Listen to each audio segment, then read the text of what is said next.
On कर दी मैंने। आज का टॉपिक तो बोलो, मॉडर्न फिजिक्स। देखो, मॉडर्न फिजिक्स में मैंने क्या करा है कि जो टॉपिक्स हैं, राइट, वो टॉपिक्स जो हैं मैंने डिवाइड कर रखे हैं मॉडर्न फिजिक्स में दो पार्ट में, है ना। एक फोटो इलेक्ट्रिक इफेक्ट होगा, एक होगा मैटर वेव्स, और आज के लेक्चर में मैंने जोड़ लिया है उसमें न्यूक्लियर फिजिक्स। इन तीनों का मॉडर्न फिजिक्स 1 बोल रहा हूँ मैं, और बाकी रिमेनिंग सेकंड पार्ट में आएंगे। ठीक है, तो आज शुरू करते हैं मॉडर्न फिजिक्स का first part.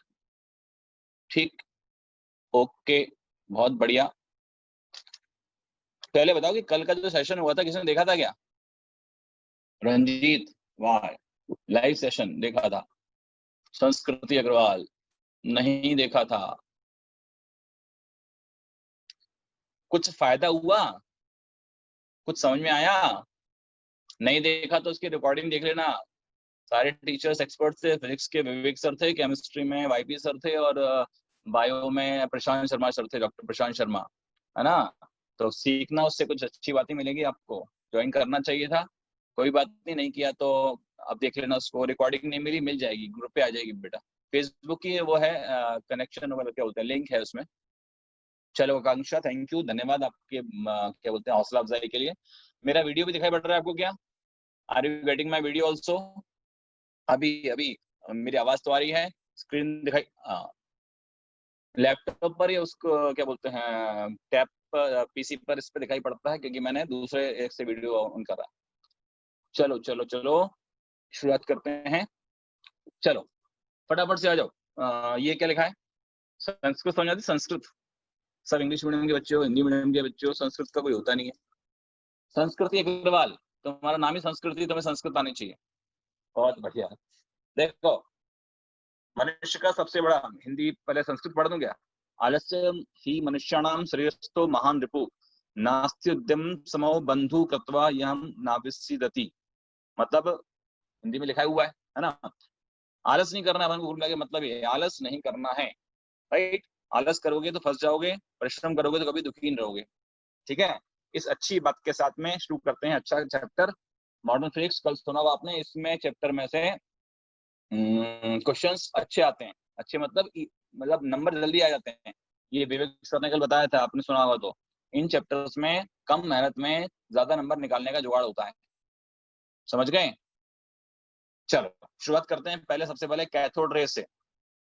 Cathode rays, cathode rays का मतलब कुछ नहीं है, इलेक्ट्रॉन की बीम होती है। अगर हम इलेक्ट्रॉन की बीम कहीं देख रहे हैं चलता हुआ, तो उनको बोलेंगे कैथोड रेस। बनती कैसे हैं? बड़ा सिंपल कॉन्सेप्ट है। डिस्चार्ज ट्यूब में अगर हम रखें प्रेशर 10⁻² मिलीमीटर ऑफ Hg, इस प्रेशर से गैस आयनाइज हो जाती है, और उसमें मूवमेंट ऑफ इलेक्ट्रॉन चालू हो जाता है, फ्री इलेक्ट्रॉन्स। और जो कोई मुझे बताएगा, इलेक्ट्रॉन का जो मूवमेंट है उसको बोलते हैं कैथोड रेस। तो गैस जब आयनाइज होगी, इलेक्ट्रॉन जब डिटैच होंगे, तो पॉजिटिव चार्ज भी तो मूव करेगा, पॉजिटिव आयन, उसको क्या बोलते हैं? उस आयन के, पॉजिटिव आयन के मूवमेंट को क्या बोलते हैं? Anode rays. बहुत बढ़िया। अभी अपना कंसर्न कैथोड रेस इसलिए है क्योंकि ये अपने आगे फोटो इलेक्ट्रिक इफेक्ट में काम आने वाला है। ठीक है, cathode rays travels in a straight line. Moving electron को बोलते हैं। विलियम क्रूक ने इसकी खोज करी थी, ये बेकार की बात है। आगे आ जाओ। फोटोन, बताओ फोटोन का मास कितना होता है? फोटोन का मास कितना होता है? अरे वाह, नालायकों, एएमयू कौन बोल रहा है? फोटोन का मास, रेस्ट मास क्लियर होना चाहिए। रेस्ट मास 0 होता है, रेस्ट मास 0 होता है। और अगर एनर्जी मूव कर रही है तो हम उसको फोटोन के फॉर्म में मानते हैं। उस कंडीशन में उसका मास कोई कहेगा तो निकाल सकते हैं। ठीक है, क्वांटम थ्योरी समझना। आइंस्टीन की क्वांटम थ्योरी क्या बोलती है? ये बोलती है कि किसी भी बॉडी से रेडिएशंस निकलते हैं, एनर्जी निकलती है ईएम वेव के फॉर्म में, तो वो फोटोन्स निकलते हैं बेसिकली, है ना। उन फोटोन को क्वांटा बोलते हैं, और हर क्वांटा की अपनी एक एनर्जी होती है। खुशी शर्मा, 1.6 10⁻⁹ गलत। फोटोन का मास हमें उसकी लैम्डा से डिसाइड करना पड़ता है। आगे देखो, ये देखो एनर्जी ऑफ फोटोन को समझते पहले बन फॉर्मूला hc/λ hν। ठीक है, हाँ, आदित्य ने से बोला m = E/c²।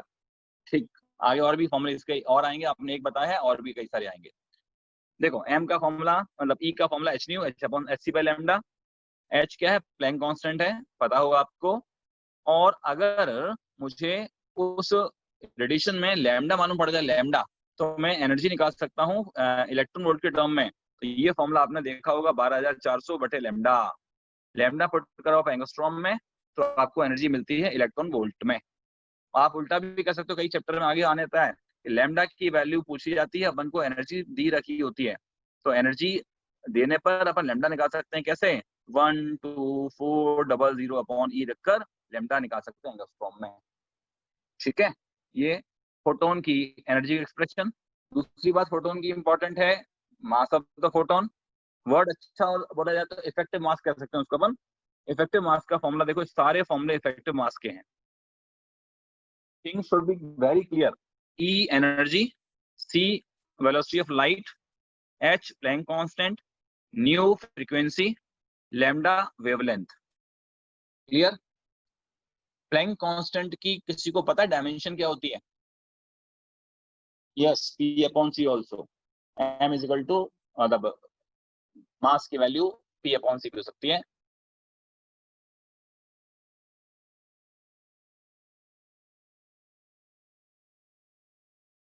Effective mass means, और इफेक्टिव मास का मतलब होता है कि फोटोन का ना कोई मास रेस्ट मास नहीं होता है। मतलब फोटोन कोई बोलेगा कि रोक के कोई आप बोले कि यार इसका मास इतना है तो अपन नहीं मानेंगे, फोटोन रुका हुआ है तो होता ही नहीं है। जब वो चल रहा होती है, एनर्जी जब मूव कर रही होती है, तब हम उसको फोटोन के फॉर्म में इमेजिन कर लेते हैं। क्यों कर लेते हैं बताइए? फोटोन का रिक्वायरमेंट क्यों पड़ी? वेव से हमारा काम नहीं चल रहा था, हमें उसको पार्टिकल मानना पड़ा। इसी को बोलते हैं पार्टिकल नेचर ऑफ लाइट। मतलब वेव अगर मानते हैं तो इंटरफेरेंस है, डिफ्रैक्शन है और पोलराइजेशन है, इनका एक्सप्लेनेशन हो सकता है। लेकिन जो ये चैप्टर है क्या, फोटो इलेक्ट्रिक इफेक्ट, इसको आप वेव नेचर से एक्सप्लेन नहीं कर सकते, इसलिए आपको फोटोन को इमेजिन करना ही पड़ेगा। तो फोटोन क्या होता है? एक पार्टिकल कहते हैं ऐसा जिसका कि रेस्ट मास 0 होता है, और मूवेबल मास जब मूव कर रहा होती है एनर्जी, तो उसके मास को अपन इनमें से किसी में से निकाल सकते हैं। क्योंकि लैम्डा अलग अलग होगा हर वेवलेंथ का, तो हर फोटोन का मास उसकी वेवलेंथ से तय होता है। ठीक है, बताओ, सवाल पूछ रहा हूँ, आप पूछ रहे हो तो मैं पूछूंगा आपसे। रेड और वॉयलेट दो कलर्स हैं, है ना? किस फोटोन का मास ज्यादा होता है? किस फोटोन का मास ज्यादा होता है? Yes, red. कौन बोल रहा है? गलत बात। देखो, ये तो पता है ना, ये रिलेशन तो पता है। जब लैम्डा का रिलेशन ऐसा होता है तो मास का तो उल्टा होगा ना, मास ऑफ द वॉयलेट जो होगा वो ज्यादा होगा। क्यों? क्योंकि देखो दिख रहा है आपको, एम और लैम्डा आपस में इनवर्स होते हैं। लैम्डा रेड का ज्यादा है, एग्जैक्टली ज्यादा है, लैम्डा ज्यादा है, लेकिन मास तो कम आएगा ना, क्योंकि मास और लैम्डा इनवर्स होते हैं। ठीक है डॉक्टर संभवी, सॉरी श्रद्धा भारती। चलो, मास क्लियर हो गया, एनर्जी क्लियर हो गई। अब आएगा मोमेंटम। ये देखो, मोमेंटम की बात कर लो, फोटोन का मोमेंटम, सारे फॉर्मूले मिलते जुलते हैं। P m/c, E/c, h/c, h/लैम्डा, चारों एक्सप्रेशंस आपको याद हो, काम आएंगे। ठीक है, मोमेंटम, फोटोन का मोमेंटम का एक्सप्रेशन। आगे बढ़ें, इंटेंसिटी ऑफ रेडिएशन। इंटेंसिटी, कोई मुझे बताएगा इंटेंसिटी की यूनिट क्या होती है? आपके कितने कंसेप्ट क्लियर है इंटेंसिटी के बारे में? यूनिट ऑफ इंटेंसिटी क्या होती है?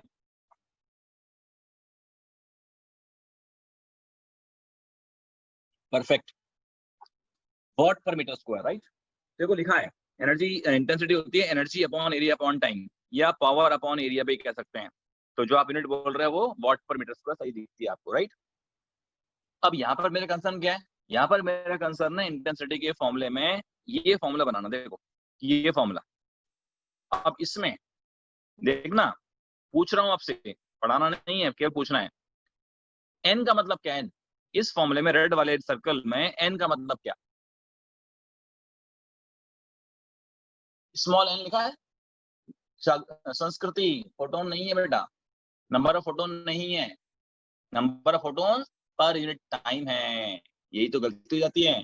यहाँ पर देखो इस वाले में, उसके लेफ्ट वाले फॉर्मूले में जिसका मैंने कलर ब्लू कर रखा है, इसमें जो एन दिख रहा है बड़ा एन दिख रहा है, तो आप दोनों को आप लिंक करो आपस में, तो स्मॉल एन का मतलब हो जाता है कैपिटल एन अपॉन टाइम। मतलब small n is number of photon per unit time को बोलते हैं स्मॉल एन। ठीक है, पता होना चाहिए, गलती नहीं।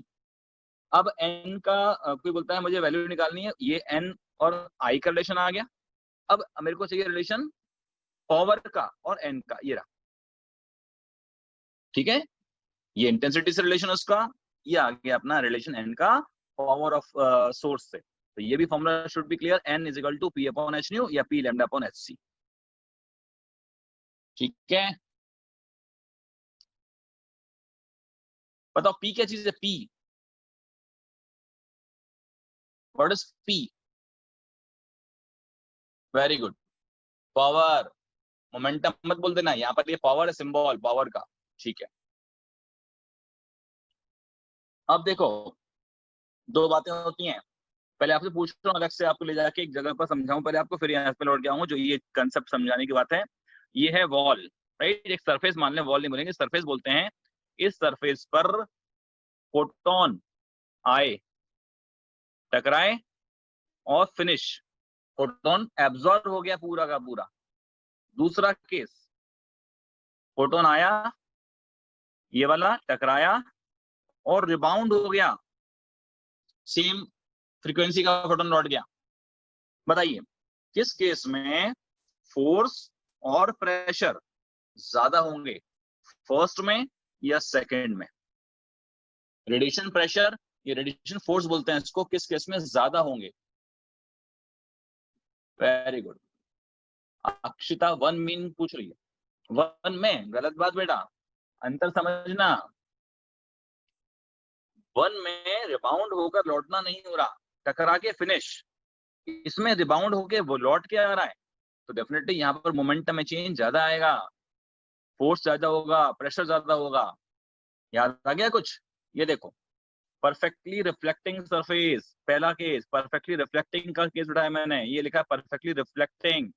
ये देखो, इस केस में फोर्स का फॉर्मूला 2p अपॉन सी, या प्रेशर का फॉर्मूला 2i अपॉन सी, राइट? 2p अपॉन सी फोर्स और ये हो गया प्रेशर।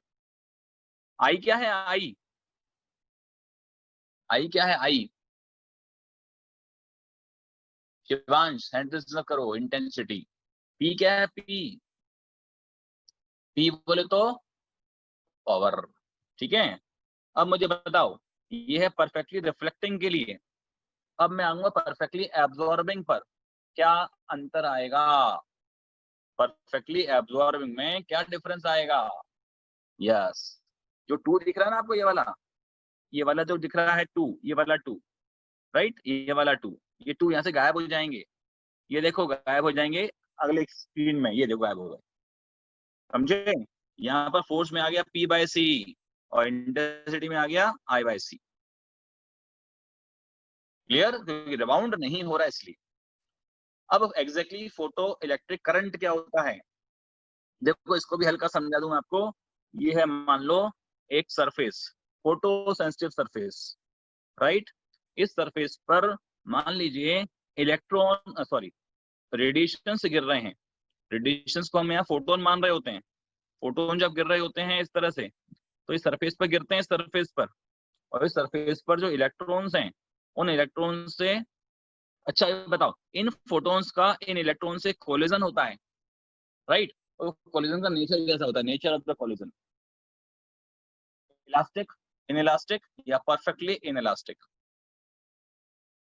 गलत जवाब, अभी तक किसी ने सही नहीं बोला, किसी ने सही नहीं बोला, सब गलत बोल रहे हैं। हाँ, एक सही आया, प्राची का सही आया, एक ही सही आया, दूसरा अनुराग का सही आया, अनुराग मिश्रा। नीलेश का भी सही आ गया, परफेक्टली इनइलास्टिक, क्योंकि फोटोन फिनिश हो जाता है, अपनी पूरी एनर्जी ट्रांसफर करके इलेक्ट्रॉन को खत्म हो जाता है, राइट? इसको बोलते हैं परफेक्टली इनइलास्टिक कोलिजन। अब अगर ये इलेक्ट्रॉन यहाँ से निकल पाता है और ये चल पाता है, तो उसकी एनर्जी होती है, काइनेटिक एनर्जी होती है K is equal to h nu. H nu मतलब क्या? ये फोटोन्स जो आ रहे हैं उनकी एनर्जी को बोलते हैं अपन एचन्यू। माइनस कर दो वर्क फंक्शन, समझ रहे हो बात को? आगे जो टर्म डिफाइन करने वाले हैं अपन, के है इस इलेक्ट्रॉन जो इजेक्ट होके भागता है उसकी काइनेटिक एनर्जी, एचन्यू है आने वाले फोटोन की एनर्जी, फाई नॉट बोलते हैं वर्क फंक्शन। ये के एक्चुअली के मैक्स होता है, क्योंकि हम यहाँ पर ये मान के चल रहे हैं कि जो पूरी की एनर्जी है वो इलेक्ट्रॉन को मिल गई और वो उस एनर्जी से, और वो एनर्जी किसी और काम में खर्च नहीं हुई, मींस सरफेस का इलेक्ट्रॉन निकल के आया, हम ऐसा मान लेते हैं। तो ये फॉर्मूला बनता है। तो ये जो इफेक्ट हो रहा है कि फोटोन का आना और इलेक्ट्रॉन का यहाँ से जाना, करंट का बन जाना, उस करंट को बोलते हैं फोटो इलेक्ट्रिक करंट। समझ गए? अब ये है बेसिक फिनोमेना, फोटोन से करंट का बन जाना। अब हम आते हैं एग्जैक्टली पहले डेफिनेशन देखो, ये लिखी हुई है, photo electric effect is the emission of electron when light strikes a surface. To escape from the surface, the electron must absorb enough energy from the incident radiation to overcome the attraction of positive ions in the material. ये है photo electric effect का कारण। अब देखो मैंने बोला work function, work function का मतलब है कि आने वाले फोटोन की मिनिमम एनर्जी क्या होनी चाहिए ताकि वो इजेक्ट हो जाए। तो सुनना ध्यान से, इसको बोलते हैं वर्क फंक्शन, डब्ल्यू नॉट को। और ये जो लिखा है सेकेंड टर्म, ये वाला न्यू नॉट, इसको बोलते हैं थ्रेशोल्ड फ्रीक्वेंसी, राइट? और इसको बोलते हैं थ्रेशोल्ड वेवलेंथ। अब क्लियर सुन ले अपन, वर्क फंक्शन से अगर आने वाले फोटोन की एनर्जी कम होगी तो फोटो इलेक्ट्रिक इफेक्ट होगा ही नहीं, राइट? कंडीशन है कि आने वाले फोटोन की एनर्जी एच न्यू ज्यादा होनी चाहिए डब्ल्यू नॉट से, तभी फोटो इलेक्ट्रिक इफेक्ट पॉसिबल होता दिखेगा, राइट? और वर्क फंक्शन अगर अपन को निकालना हो तो अपन इस फॉर्मूले से निकाल सकते हैं। ये फॉर्मूला क्या है? वही फॉर्मूला है, लैम्डा बताकर आप एनर्जी निकाल रहे हैं, यहाँ भी आप न्यू बताकर एनर्जी निकाल रहे हैं, ठीक है? वर्क फंक्शन समझ में आ गया, तो अब थ्रेशोल्ड फ्रीक्वेंसी में कोई दिक्कत नहीं है। थ्रेशोल्ड फ्रीक्वेंसी का मतलब है कि आने वाले फोटोन की मिनिमम एनर्जी, मिनिमम फ्रीक्वेंसी। अगर आने वाले फोटोन की फ्रीक्वेंसी कम होगी न्यू नॉट से तो फोटो इलेक्ट्रिक इफेक्ट आप नहीं देख पाओगे। ये लिखा है साफ साफ, no photo electric effect, right? अब बताओ, मैंने लिखा कि न्यू अगर कम है न्यू नॉट से तो नो इमिशन, ठीक है? क्वेश्चन बोल रहे हैं Tanisha sir, work function surface का डिफाइन होता है? हाँ होता है ना, उस सरफेस के लिए वर्क फंक्शन डिसाइड होता है कि इतना है, कम ज्यादा करने के तरीके होते हैं, लेकिन अपन एक सरफेस भी फिक्स मान सकते हैं। मेरा सवाल ये है कि लैम्डा अगर लैम्डा नॉट से बड़ा है, समझ रहे हो क्या बोल रहा हूँ? लैम्डा नॉट का मतलब क्या हो गया? Threshold wavelength. अगर आने वाले फोटोन की वेवलेंथ अगर ज्यादा है, ये कंडीशन पूछ रहा हूं आपसे मैं, तो बताइए फोटो इलेक्ट्रिक एमिशन होगा या नहीं होगा? Yes, no. कि लैम्डा का बड़ा होना मतलब एनर्जी का कम हो जाना होता है, इस कारण से एमिशन नहीं होगा। देखिए साहब, आपने जो बोला वही अगली बात है, अगर लैम्डा बड़ा है लैम्डा नॉट से, no emission of photon from the surface, photon के आने से इलेक्ट्रॉन का एमिशन नहीं होगा, ठीक है? यह है थ्रेशोल्ड वेवलेंथ। अब इक्वेशन आप जो मैं पहले बोल चुका था वही लिखिए, देखो आप के मैक्स निकालने के लिए आप कह सकते हैं E minus work function that is के मैक्स। क्लियर है क्या? ये चीज क्लियर है? सवाल पूछना मेरे उससे पूछ रहा हूँ। यस, मुझे बताओ कि जो इलेक्ट्रॉन इजेक्ट होते हैं सरफेस से, उनकी काइनेटिक एनर्जी की रेंज क्या होती है? के ई, काइनेटिक एनर्जी की रेंज क्या होती है? आपने मुझे के मैक्स बता दिया, लेकिन रेंज क्या लिखा? रेंज अभी, वेरी गुड, 0 टू के मैक्स। क्योंकि इलेक्ट्रॉन जो निकलते हैं ना, वो केवल निकल भर जाएं, ऐसा हो सकता है कि उनके पास में काइनेटिक एनर्जी 0 हो, तो 0 भी माननी पड़ेगी अपन को, क्योंकि अपन तो के मैक्स निकाल रहे हैं, क्योंकि अपन ये मान के कर रहे हैं कि सबसे ज्यादा एनर्जेटिक इलेक्ट्रॉन जो निकलेगा वो उसकी एनर्जी के मैक्स मानते हैं, तो लिमिट कोई पूछता है तो अपन को 0 से के मैक्स माननी होगी, ठीक है? Very good. अब फोटो इलेक्ट्रिक करंट का फॉर्मूला समझ लो, कुछ नहीं है, बड़ा सिंपल है, Q/T होता है और Q का मतलब है N इंटू ई, लेकिन यहाँ पर देखना N इंटू ई, जो N सफिक्स ई लिखा हुआ है वो बेसिकली फोटो इलेक्ट्रॉन पर सेकंड निकलने वाले से बोले हैं। समझ गए? N सफिक्स ई का मतलब इलेक्ट्रॉन्स नहीं है, इलेक्ट्रॉन पर सेकंड है, बेसिकली आप इसको N/T कह रहे हैं, इसलिए आपको N दिखाई पड़ रहा है। तो आप इससे करंट का कैलकुलेशन कर सकते हैं कि फोटो इलेक्ट्रिक करंट कितना होगा। ओके, अब दो बातें पूछनी है आपसे। सैचुरेशन करंट देखो ये रहा, और स्टॉपिंग पोटेंशियल। ठीक है, पहले कॉन्सेप्ट को समझ लें। अनुराग मेहरा 02 केमेक्स ने फिर से, अनुराग क्या बोल रहे हो समझा नहीं, दोबारा से बताऊं ये कॉन्सेप्ट क्या? अनुराग,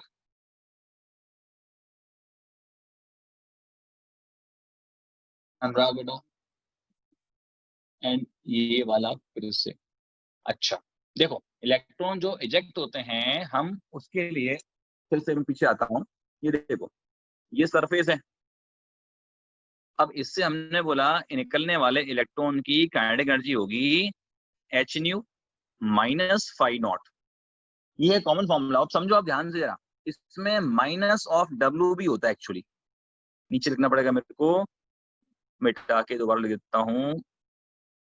ये देखो, के का फॉर्मूला होता है एच न्यू, आने वाले फोटोन की energy, minus work function, minus W बोलते हैं अपन डब्ल्यू। डब्ल्यू का मतलब है कि एनर्जी का कुछ पार्ट, अगर हमने कहा कि पूरी एनर्जी से वो इलेक्ट्रॉन बाहर नहीं निकला, मतलब उसकी कोलिजन में एनर्जी खर्च हो गई। ऐसा भी हो सकता है कि इलेक्ट्रॉन निकलने के पहले कई बार कोलाइड कर रहा हो बाकी आयन से, तो एनर्जी इसकी कम होती है। अगर मैं इसको कहूँ कि ये एनर्जी खत्म नहीं हो रही बिल्कुल भी, मतलब इलेक्ट्रॉन एनर्जी गेन करके सीधा निकल के आ रहा है, तो इस पार्ट को रिमूव कर दो आप। उससे क्या होगा, ये फॉर्मूला ऐसा बन जाता है जो अपन अक्सर लिखते हैं के मैक्स बोलते, क्योंकि ये जब खत्म हो गया, यहाँ से जीरो हो गया, तो फिर के मैक्स हो गया, वो h nu minus phi not बन जाता है। ये हुआ के मैक्स। अब अगर हम इसमें कंसिडर करें कि इलेक्ट्रॉन कोलिजन कर रहा है, एनर्जी लूज करता है, तो एनर्जी उसकी उस पार्ट में खत्म जब हो रही है, तो इलेक्ट्रॉन निकल के जो आएगा, तो हर इलेक्ट्रॉन के मैक्स से निकल के आएगा, ऐसा पॉसिबल नहीं है। तो एनर्जी की रेंज जीरो भी हो सकती है, और जीरो से लेकर के मैक्स तक कुछ भी हो सकती है। इसलिए अपन जब रेंज पूछते हैं तो अपन बोलते हैं 0 to के मैक्स होगी। अनुराग, क्या मैं अपनी बात आपके दिमाग में समझा पाया? चल, यस, आ गया, बढ़िया लगा मेरे को। अब आया सैचुरेशन करंट और स्टॉपिंग पोटेंशियल। ठीक है, अब पहले मैं इसमें थोड़ा सा एक 5 मिनट खर्च करना चाहूंगा, सुनना ध्यान से जरा। जो रेडिएशन सरफेस पे गिरते हैं, ठीक है, दोबारा सुनना जरा। ये सरफेस है और ये है रेडिएशन इस पे गिरने वाले, ये हमने कहा फोटोन्स आ रहे हैं। ठीक है, अब इन फोटोन्स में होती है दो प्रॉपर्टी मेन। एक तो होती है इनकी इंटेंसिटी रेडिएशंस की, एक होती है frequency of the photon. Clear? पहले जरा इसको ही साफ कर लें दिमाग में अपने, कि इंटेंसिटी अगर मैं बढ़ा रहा हूँ रेडिएशन की, तो एक्चुअली क्या इंक्रीज कर रहा हूँ? If I am increasing the intensity of radiation, then what is increasing? नहीं नहीं, आप आगे पहुंच गए। मेरे को ये पूछना है कि इस रेडिएशन में क्या बढ़ रहा है, इस रेडिएशन में क्या चीज इंक्रीज हो रही है? Yes, number of photons. Clear है? अगर मैं इस रेडिएशन की इंटेंसिटी को बढ़ा रहा हूं, तो इसका मतलब है इसमें फोटोन का नंबर बढ़ा रहा हूं। ठीक है, अब बताओ, अगर मैं न्यू को बढ़ा रहा हूं, न्यू, तो इस रेडिएशन की क्या प्रॉपर्टी बदल रही है, इसमें क्या इंक्रीज हो रहा है? Energy of each photon, underline. अगर मैं न्यू बढ़ा रहा हूं तो हर फोटोन की एनर्जी बढ़ रही है। गेटिंग? दो चीजें बड़ी स्पष्ट होनी चाहिए। नंबर एक, अगर मैं बढ़ा रहा हूँ इंटेंसिटी, तो नंबर ऑफ फोटोन्स बढ़ रहे हैं, और अगर बढ़ा रहा हूं मैं फ्रीक्वेंसी, तो हर फोटोन की एनर्जी बढ़ रही है। क्लियर? इसी से आगे समझ आएगा अपन को सैचुरेशन करंट और स्टॉपिंग पोटेंशियल। ठीक है, अब सुनना जरा। हमने कहा एक फोटो सेल है, ये उसका कैथोड है और ये उसका एनोड है, राइट? इस पर हमने कहा इलेक्ट्रॉन आके गिरते हैं, और इलेक्ट्रॉन जब आगे गिरते हैं तो मैंने कहा यहाँ से इलेक्ट्रॉन चलना चालू करते हैं। ठीक है, ये इलेक्ट्रॉन यहाँ पर इजेक्ट होकर, एक्चुअली ये अपन पॉजिटिव रखते हैं, इसको अपन नेगेटिव रखते हैं, तो ये इलेक्ट्रॉन यहाँ से यहाँ पहुंचते हैं। तो ये जो करंट बनता है इलेक्ट्रॉन के फ्लो होने से, इसको बोलते हैं अपन आई। Photo electric current. ठीक है, अब सुनना ध्यान से कंसेप्चुअली, अगर मैं इस पॉजिटिव प्लेट के पोटेंशियल को और बढ़ाता जाऊं तो ये यहाँ पर जो इलेक्ट्रॉन्स यहाँ पर चल रहे हैं वो तेज चलना चालू कर देंगे। तो अब इसका बढ़ने से करंट की वैल्यू बढ़ती है और एक पर्टिकुलर वैल्यू पर पहुंचकर करंट कांस्टेंट हो जाता है और नहीं बढ़ता उसके आगे, उसको बोलते हैं आईएस, सैचुरेशन करंट। समझ गए? तो करंट की वैल्यू अब बढ़ गई, मैक्सिमम हो गई, ये आ गया। अब बताइए मैं अब क्या कर रहा हूँ मालूम है, करंट सैचुरेशन मेरे को मिल गया कि अब मैक्सिमम करंट मिल चुका। अब मुझे कोई बोलता है कि इस सैचुरेशन करंट को बढ़ाना है तो मुझे क्या करना चाहिए? समझ में आ गया? सैचुरेशन करंट क्या हो गया वो समझ में आ गया। अब मुझे को उसको इंक्रीज करना है तो मैं इस लाइट में इंक्रीज क्या करूं? Yes, number of photon. Number of photon का मतलब अल्टीमेटली क्या हो गया? इंटेंसिटी बढ़ानी पड़ेगी। मतलब आपको समझ में आ गया कि इंटेंसिटी ऑफ लाइट बढ़ने से फोटो इलेक्ट्रिक करंट बढ़ता है। आर्या बोल रही हैं, डॉक्टर आर्या रिपीट कर दीजिए, मैं दोबारा समझाता हूँ। मैं जब बोलता हूँ फोटो सेल में रेडिएशंस गिरते हैं, राइट, इलेक्ट्रॉन इजेक्ट होते हैं, करंट प्रोड्यूस होता है। अब सैचुरेशन करंट मुझे मिल गया। सैचुरेशन करंट को मुझे बढ़ाने के लिए इंटेंसिटी ऑफ लाइट मुझे बढ़ानी पड़ती है, ये मैं समझा रहा हूँ। क्लियर? अब दूसरा समझो आप कॉन्सेप्ट, इसको हटाता हूं मैं इस कॉन्सेप्ट को। दूसरा कॉन्सेप्ट ये है कि अगर मैं अब यहां से निकलने वाले इलेक्ट्रॉन को चाहूं कि वो यहाँ ना पहुंच सके, सरफेस पर बी पर ना पहुंचे, तो मुझे यहाँ पर इन दोनों के बीच में इसको बी को नेगेटिव पोटेंशियल पे करना पड़ेगा एक रिस्पेक्ट में, और एक वैल्यू निकालनी पड़ेगी वी की, उसको बोलूंगा वी नॉट, उसको बोलते हैं अपन स्टॉपिंग पोटेंशियल। समझ गए?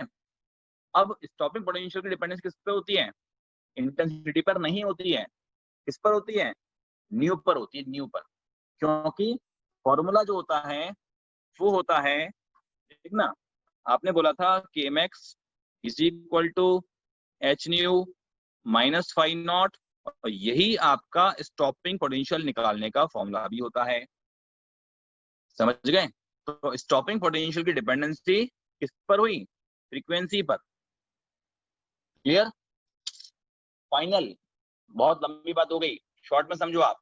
अगर आपने अगर आपने बढ़ाया आई को, इंटेंसिटी को, तो बताइए क्या बढ़ेगा? इंटेंसिटी को बढ़ाएंगे लाइट में, रेडिएशन में, तो क्या बढ़ेगा? करंट बढ़ेगा। अगर मैंने इसकी बढ़ाई फ्रीक्वेंसी को तो क्या बढ़ेगा? फ्रीक्वेंसी को चेंज करने से क्या बढ़ेगा? यस, स्टॉपिंग पोटेंशियल इंक्रीज हो जाएगा। ये बहुत ही क्लियर होना चाहिए कि ग्राफ व्राफ सारा कंसेप्ट इसी में छुपा हुआ है। चलो परफेक्ट, समझ गए आप? तो ये पहले तो इसने समझा दिया, करंट सैचुरेशन और पोटेंशियल स्टॉपिंग। अब आया, देखो वही कॉन्सेप्ट है, अब केवल आपको समझना अच्छे से ग्राफ के माध्यम से। अगर हमने, देखो इंटेंसिटी पहले ली आई, बाद में कर दी 2i, दिख रहा है? इससे करंट की वैल्यू पर हम ऊपर चढ़ रहे हैं। यहाँ पर देखो आप, आई आपका बढ़ रहा है, लेकिन स्टॉपिंग पोटेंशियल दोनों केसेस में सेम बना हुआ है, क्योंकि फ्रीक्वेंसी चेंज नहीं कर रहा हूं मैं, कांस्टेंट है। और ये ग्राफ क्या बोलता है? इंटेंसिटी, मतलब ये करंट है स्मॉल आई, ये इंटेंसिटी, ये दोनों डायरेक्टली प्रोपोर्शनल है, तो ग्राफ ऐसा बन गया। तो ये बता रहा है कि इफेक्ट ऑफ इंटेंसिटी क्या होता है, सॉरी, इफेक्ट ऑफ इंटेंसिटी क्या होता है, फोटो इलेक्ट्रिक करंट को कैसे इफेक्ट करता है। ठीक है, अब आया इफेक्ट ऑफ फ्रीक्वेंसी। देखो क्या हो रहा है, यहाँ पर अपन इंटेंसिटी फिक्स रख रहे हैं, फ्रीक्वेंसी बदल रहे हैं। फ्रीक्वेंसी बदलने से देखो ये यहाँ पर दिख रहा है स्टॉपिंग पोटेंशियल बदलता है। सैचुरेशन करंट तो हमेशा वही बना हुआ है, क्योंकि स्मॉल कैपिटल आई जब कांस्टेंट है, स्मॉल आई भी तो कांस्टेंट होगा। श्रेया जैन कह रही है कि मेरी वॉइस कट रही है। क्या बाकी सभी लोगों को मेरी आवाज साफ आ रही है? ओके, संस्कार को भी आ रही है, सभी को आ रही है। बेटा आप चेक करो अपनी जगह पर, कुछ प्रॉब्लम हो सकती है, तकनीकी समस्या। इफेक्ट ऑफ इंटेंसिटी हो गया, इफेक्ट ऑफ फ्रीक्वेंसी हो गया। अब ग्राफ है, कुछ देखे होंगे आपने बचपन में, अच्छे से समझे भी होंगे। देखो ग्राफ, ये ग्राफ किसके बीच में है? ये ग्राफ है केएमएक्स और न्यू के बीच में। ग्राफ बनेगा, इक्वेशन क्लियर होगा, ये रहा, स्ट्रेट लाइन बनेगी, इसका स्लोप कैसा आएगा, पॉजिटिव आएगा। स्लोप क्या होगा, इंपॉर्टेंट है यहाँ पर, स्लोप होगा एच के बराबर।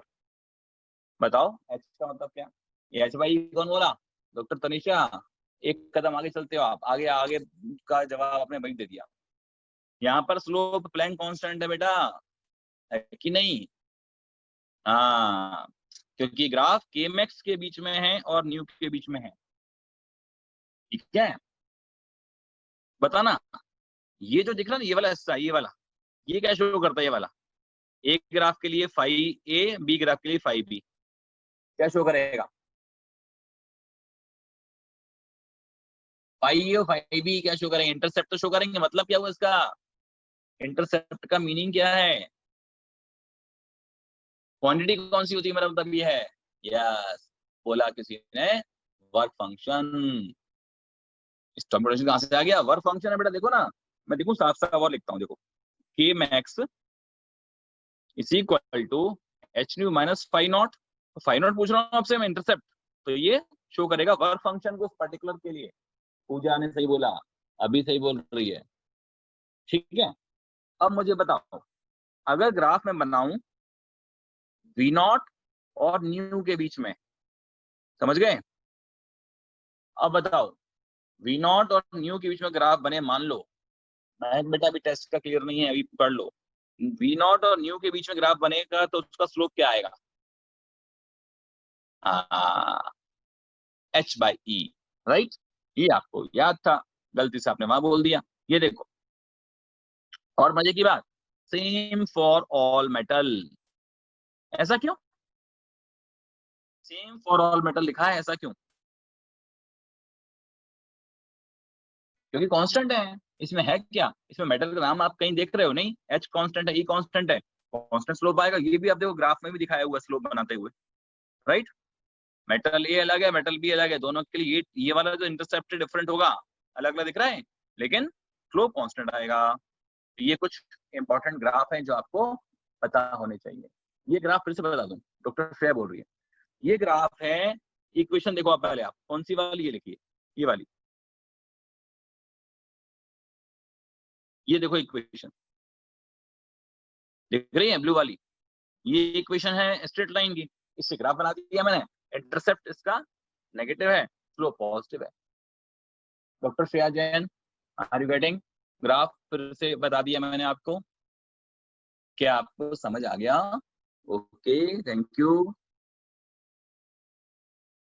क्वांटम एफिशिएंसी, क्वांटम एफिशिएंसी का मतलब होता है कि सरफेस पर जो गिरते हैं फोटोन, उनसे जो निकलते हैं इलेक्ट्रॉन, तो एन ऑफ इलेक्ट्रॉन निकलने वाले, एन ऑफ पीएच पर सेकंड निकलने वाले इलेक्ट्रॉन, और पर सेकंड गिरने वाले फोटोन का रेशियो निकालोगे तो रेशियो आएगा एक्स, इसको गुणा कर दो आप 100 से, तो बन जाएगी एफिशिएंसी। आप इसको चाहो तो बोलो फ्रैक्शन में भी या बोलो परसेंटेज में भी, दोनों में सेम तरीका है, ठीक है।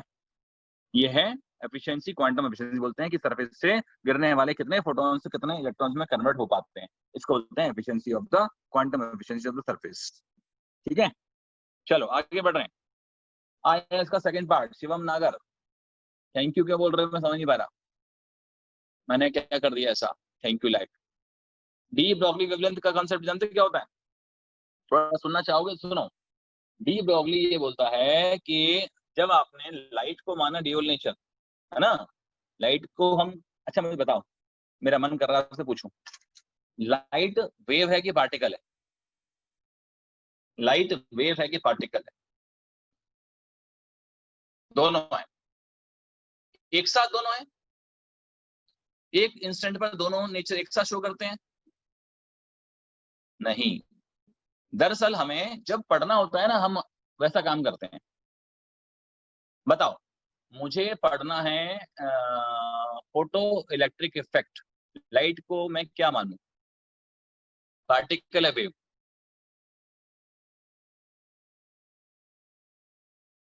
मुझे पढ़ना है डिफ्रैक्शन, लाइट को क्या मानूं, अब तुम लोग क्या आगे टाइप कर रहे हो तो आगे पीछे हो जा रहे सारे आंसर। चलो मैं क्लियर कर दूं, टाइपिंग में अब मैं देख नहीं पा रहा हूँ क्योंकि क्वेश्चन आगे पीछे होता है। डिफ्रैक्शन, इंटरफेरेंस, पोलराइजेशन, ठीक है, डिफ्रैक्शन, इंटरफेरेंस, पोलराइजेशन, सब में wave, photo electric effect, Compton effect, इन सब में मानना है पार्टिकल। ठीक है, अगर आपने उल्टा मान लिया तो आपके पास एक्सप्लेनेशन नहीं बनेगा समझाने का, इसलिए ड्यूअल नेचर बोलते हैं। ठीक है, बात समझ में आ गई। अब डी ब्रॉगली का दिमाग काम किया, वो ये बोलता है कि यार जब आप लाइट को, सर मेरे मैसेज आपको नहीं आ रहे प्रिया वर्मा, अरे आ रहे बेटा, इतने सारे आते हैं ना कि मैं हर एक का नाम पुकार नहीं सकता हूँ, आ रहे चिंता मत करो। देखो क्या बोल रहा था मैं, हाँ de Broglie wavelength, de Broglie wavelength, de Broglie ने ये बोला कि जब आप लाइट को पार्टिकल मानने को तैयार हो, तो जो पार्टिकल है बेसिकली मासेस हैं, है ना, उनके साथ में वेव होनी चाहिए। जब ड्यूअल नेचर आप लाइट में मानने को तैयार हो गए, आपने पार्टिकल में एज्यूम कर लिया, तो जो एक्चुअली पार्टिकल्स हैं उनको भी तो वेव मानिए आप। इसलिए उसने कहा कि हर मटेरियल पार्टिकल के साथ में भी एक वेव अटैच होती है, इसको बोलते हैं मैटर वेव, या बोलते हैं इसको डी ब्रॉगली वेव। गेटिंग? अब मुझे बताओ, क्या ये एग्री करते हैं इससे आप? डी ब्रॉगली वेवलेंथ क्या होती समझ आ गया? मालूम है आपको? एक सवाल का जवाब दो फटाफट से अब जरा। एक ट्रक है, ट्रक, उसकी रफ्तार है 100 किलोमीटर पर आवर। ट्रक है, ट्रक, हैवी ट्रक, उसकी रफ्तार है 100 किलोमीटर पर आवर। ठीक है, बताइए उसके साथ में डी ब्रॉगली वेवलेंथ अटैच होगी कि नहीं होगी? उसके साथ में डी ब्रॉगली वेवलेंथ होती है, उसके लिए निकाल सकते हैं अपन। बिल्कुल सही। दरअसल लैम्डा निकालने में बुराई नहीं है, फॉर्मूले से आ भी जाएगा, लेकिन प्रैक्टिकली इसका कोई सिग्निफिकेंस नहीं होता, इसलिए हम उससे काम नहीं कर सकते। ठीक है, फिर बताओ, जब हम नहीं काम कर सकते फिर हम पढ़ क्यों रहे हैं? किसके लिए पढ़ रहे हैं? किन पार्टिकल्स के लिए पढ़ेंगे अपन? डी ब्रॉगली वेवलेंथ किस पार्टिकल के लिए पढ़ेंगे फिर अपन? माइक्रोस्कोपिक पार्टिकल्स के लिए। Very good. अब मेरा सवाल ये बन रहा है कि पार्टिकल को चार्ज होना चाहिए क्या? Particle should be charge? आधे हाँ आधे ना।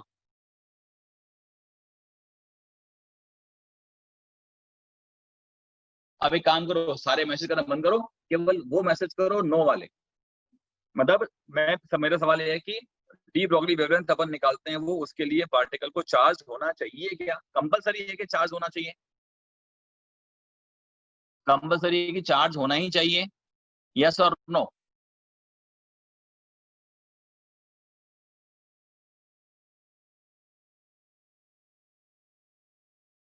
कई लोग यस भी बोल रहे हैं, जबकि सही आंसर इसका नो है।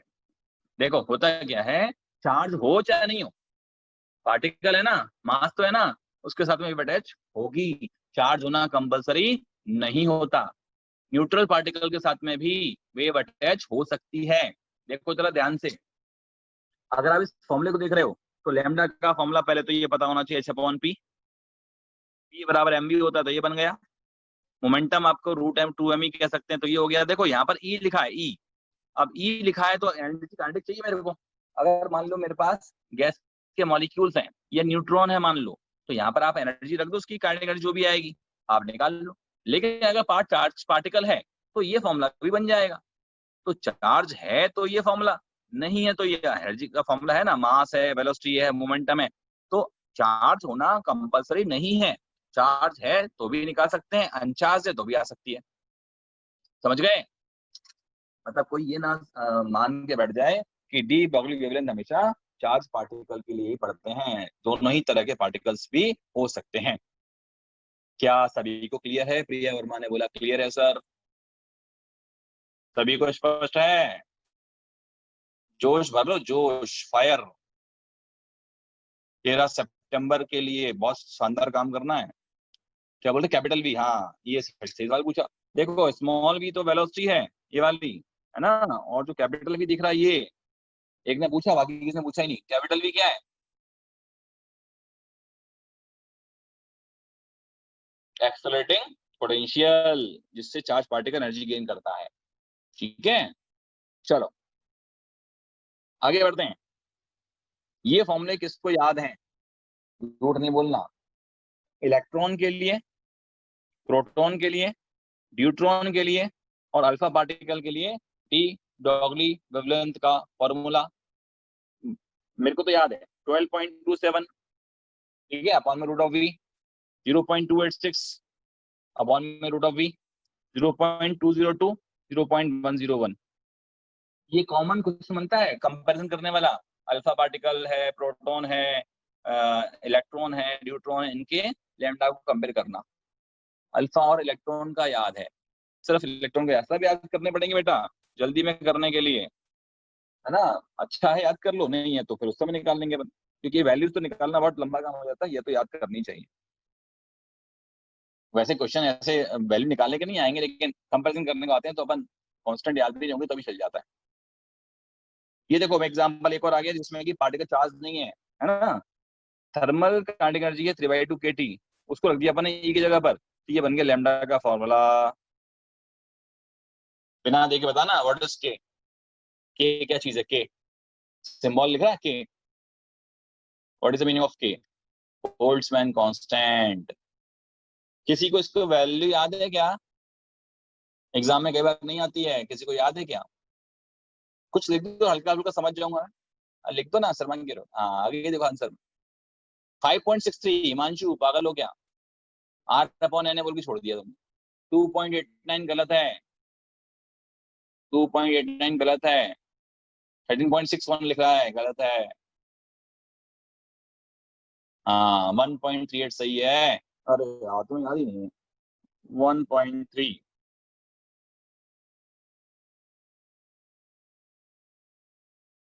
10 टू पावर।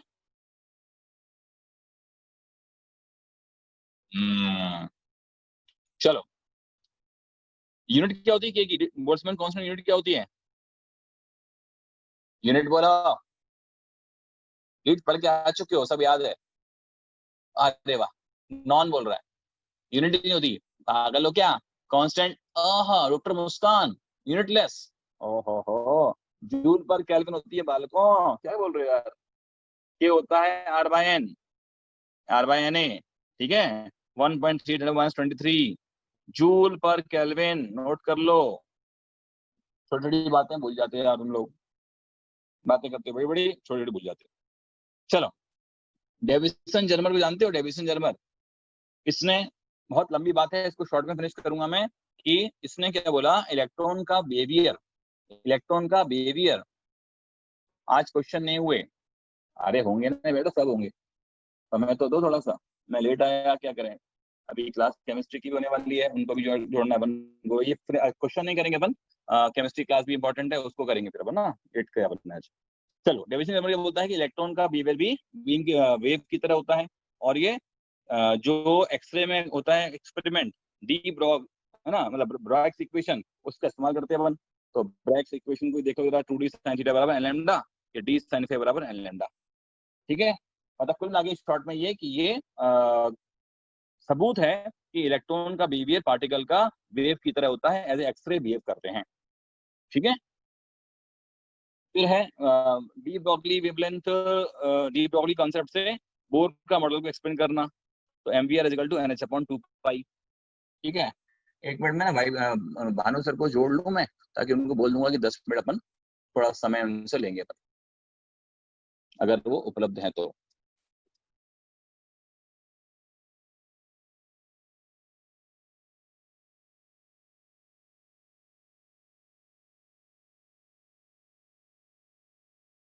भानु सर आप मुझे सुन पा रहे हैं?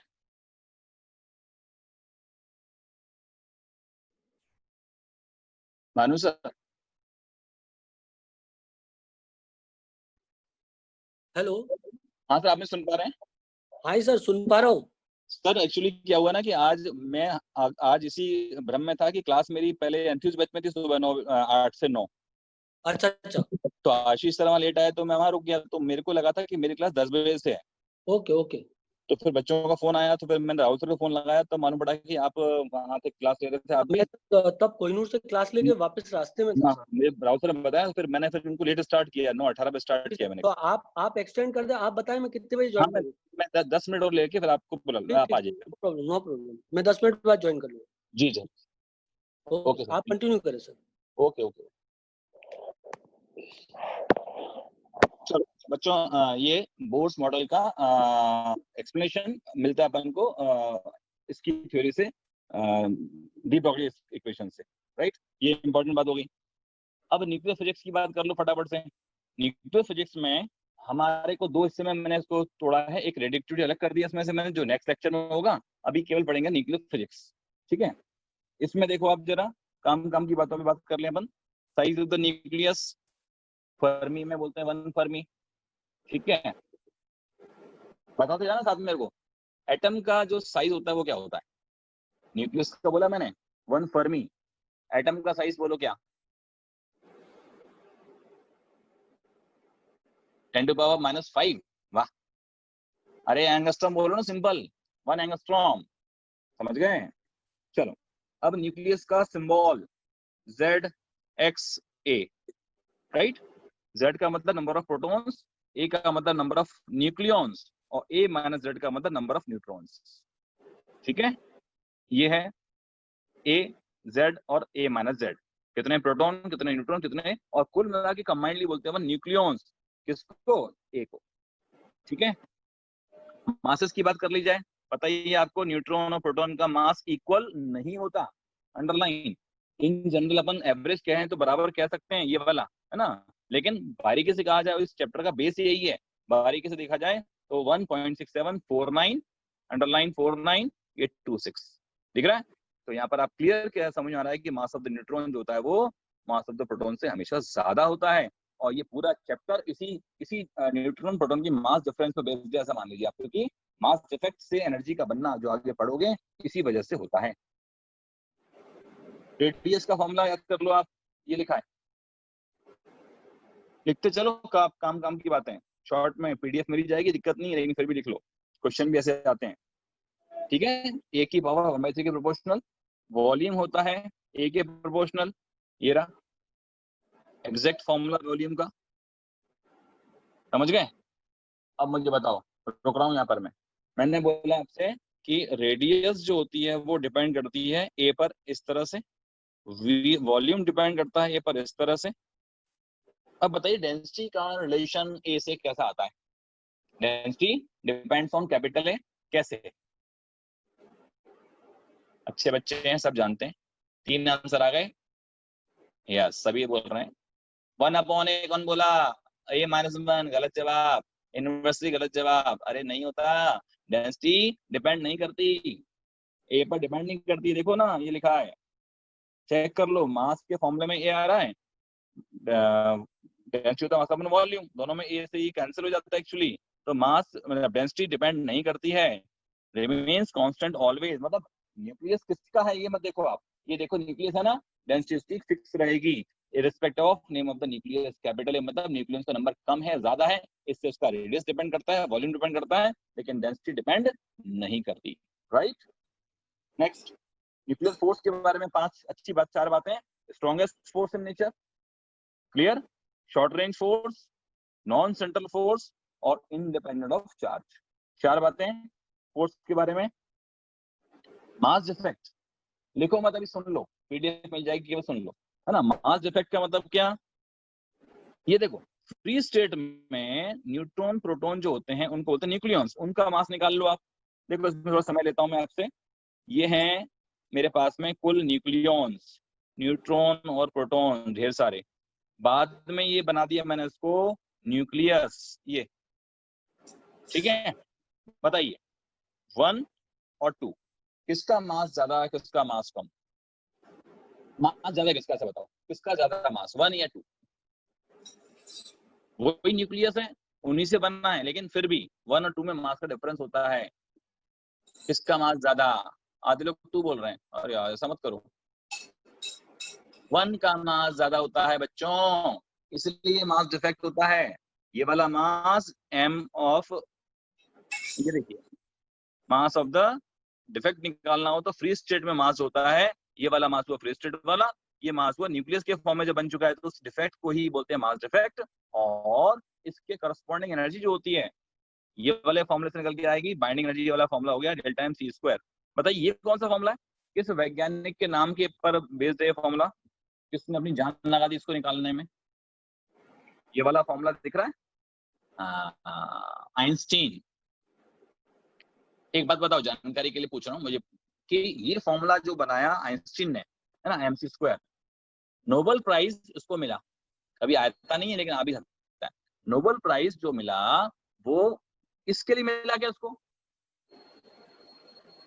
ये अजीब बात है ना, जो उसका सबसे बेस्ट काम था ना, थ्योरी ऑफ रिलेटिविटी, उसको मिला नहीं, फोटो इलेक्ट्रिक इफेक्ट को मिल गया। मतलब पिक्चर जो शानदार हिट पिक्चर है ना, हिट पिक्चर अच्छी हो जरूरी नहीं है, फोटो इलेक्ट्रिक इफेक्ट उसका काम था, अच्छा काम था, लेकिन नोबेल प्राइज जो उसका मिला वो फोटो इलेक्ट्रिक इफेक्ट पे मिला, राइट।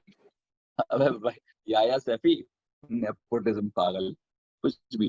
चल, binding energy of the nucleon, है ना, बाइंडिंग एनर्जी पर न्यूक्लियन की बात की जाए तो जो क्या होता है, Fe, उसकी सबसे ज्यादा होती है। देखो आप ग्राफ में, ग्राफ का कॉमन पैटर्न समझो आप, ऐसा बनता है, समझ गए।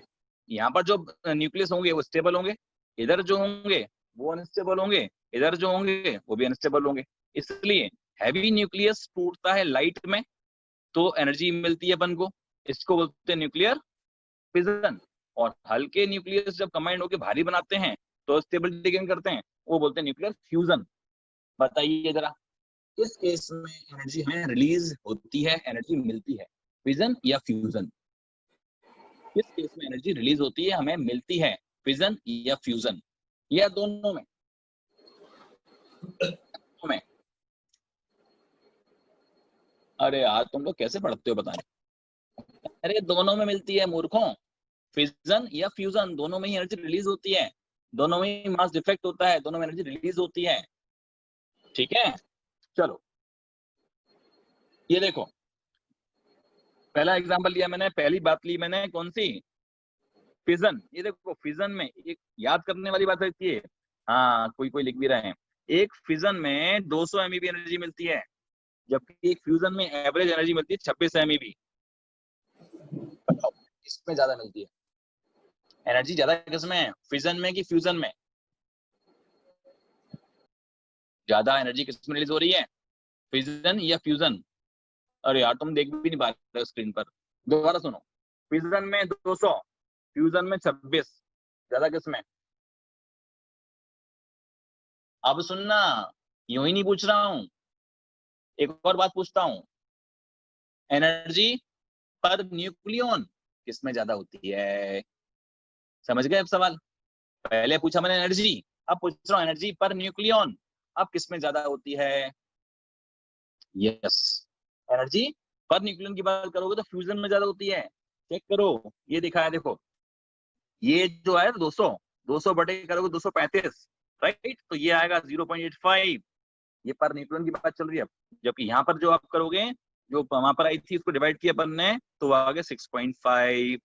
तो अब पर न्यूक्लियन की बात करोगे तो ज्यादा होगी फ्यूजन में, फ्यूजन में अब कम हो गई, ठीक है। ये क्लियर अंतर होना चाहिए, अच्छी बात समझी मैंने आपको। अब ये भी फॉर्मूला जोरदार है, एनर्जी अक्सर आता है सवाल ये वाला, मास डिफेक्ट से निकालनी एनर्जी, तो आप लिखोगे, दोबारा लिख रहा हूं मैं, बारीक दिखा है, MR-MP, ठीक है, अंतर समझना। जबकि आप बाइंडिंग एनर्जी से काम करोगे तो एनर्जी बाइंडिंग प्रोडक्ट की माइनस रिएक्टेंट की अंतर करोगे आप, तब आएगा।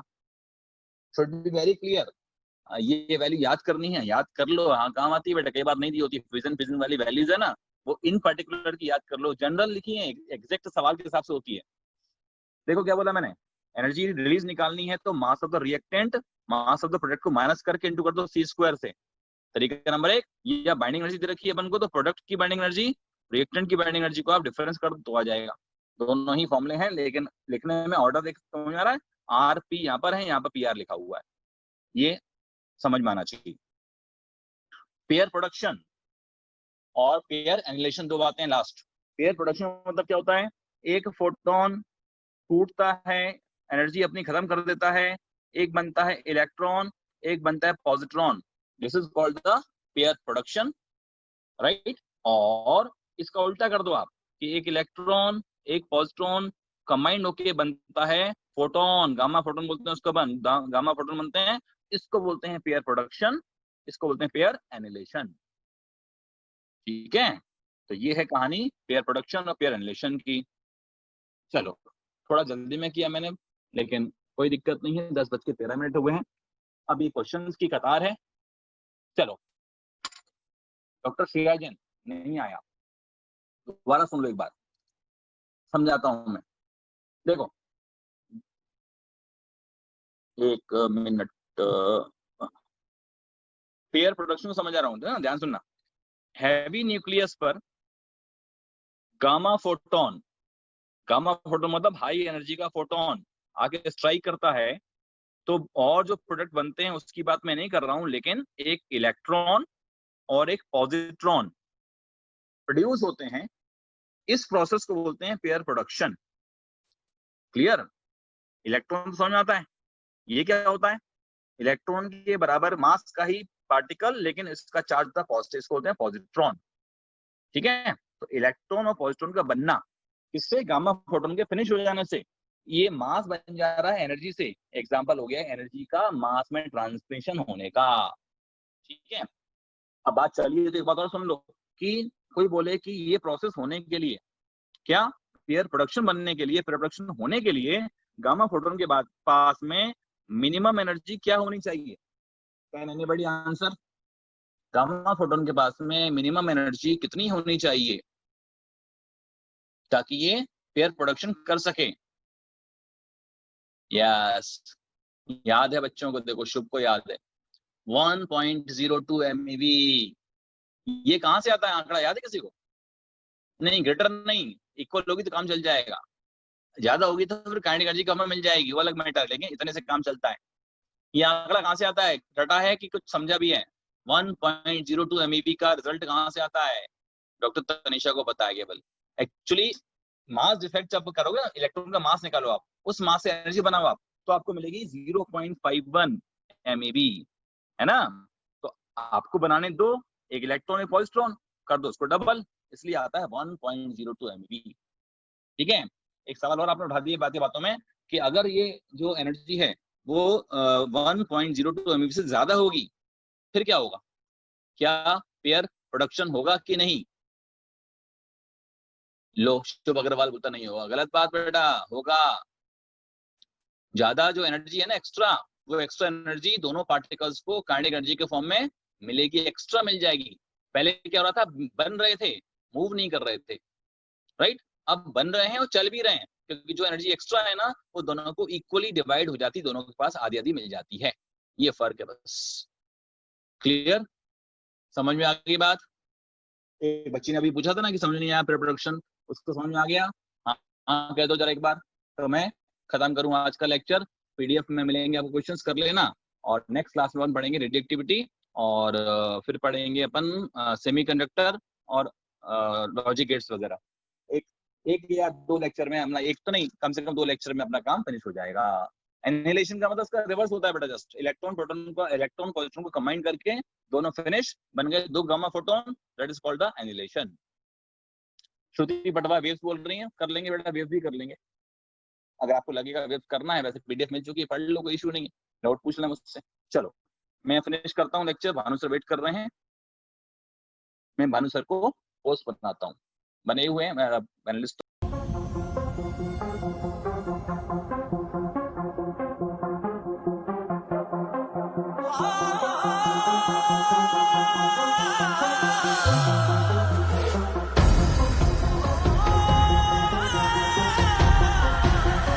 जो दिल में भरा तूने देखेगी उस जहर को, भुगतेगी मेरे गम को, मेरी आह के कहर को, अपनी खुद गर्जी का अंजाम देखेगी।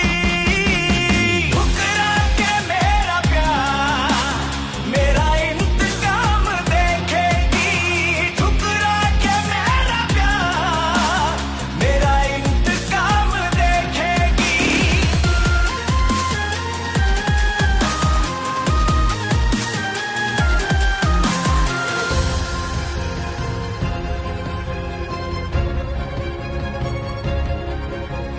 तूने हर सितम जो मुझ पे कुछ सोच के किया है, कुदरत ने सिला उसका आखिर